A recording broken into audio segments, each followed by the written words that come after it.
Assalamualaikum warahmatullahi wabarakatuh. Perkenalkan, nama saya Nindi Fitrianingrum, NIM E 2019-1117. Saya dari kelas Perbankan Syariah 3. Di sini saya akan mereview 5 materi yang dikirim oleh Bapak Dr. Abdul Wadud Nafis LCMI dan dari teman-teman. Materi pertama yaitu perhitungan pendapatan nasional.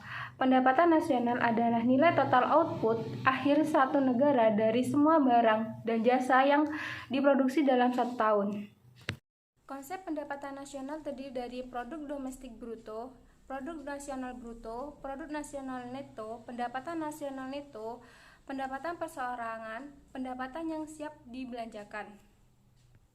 Berikut beberapa manfaat perhitungan pendapatan nasional. Yang pertama yaitu mengetahui tingkat kemakmuran suatu negara. Yang kedua, mengetahui kinerja perekonomian dan skala tertentu. Yang ketiga, sebagai indikator perbandingan kinerja antara negara. Sumber-sumber pendapatan nasional dalam ekonomi Islam terdiri dari ghanimah, sodaqah, infak, zakat, jizyah, kharaj, pajak, tambang dan harta karun, dan wakaf. Materi kedua yaitu uang dan fungsinya. Apa itu uang? Uang adalah benda yang diterima masyarakat umum sebagai alat tukar dalam kegiatan ekonomi. Jenis-jenis uang menurut bahan pembuatannya. Yang pertama yaitu uang logam dan uang kertas. Jenis-jenis uang menurut lembaga yang mengeluarkan. Pertama yaitu uang kartal dan uang giral. Fungsi asli uang dan fungsi uang menurut ekonomi Islam yaitu sebagai alat tukar, sebagai satuan hitung, dan yang terakhir sebagai alat penyimpan nilai dan kekayaan.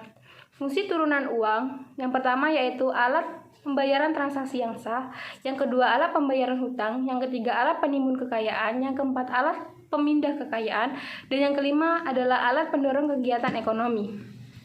Yang ketiga yaitu kebijakan moneter. Apa itu kebijakan moneter? Kebijakan moneter kontraktif adalah kebijakan untuk mengurangi jumlah uang yang beredar.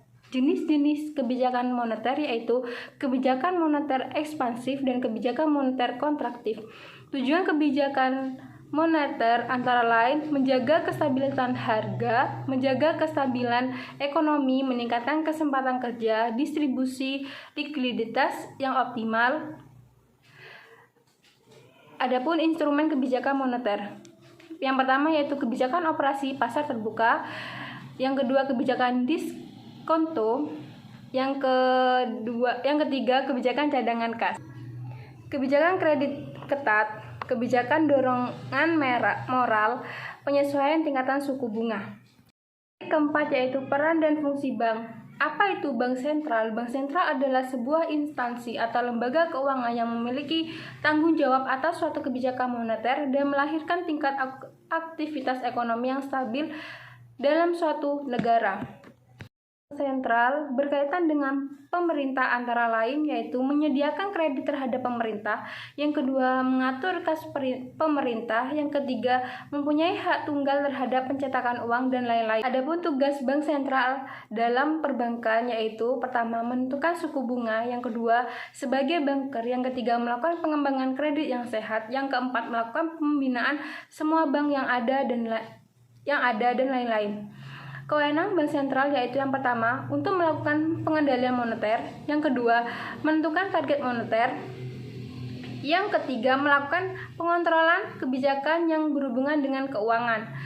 Kebijakan keuangan yang dimaksud yaitu penerapan kebijakan diskonto, kedua penerapan cadangan wajib minimum, yang ketiga penerapan pembiayaan dan kredit. Kelima yaitu OJK.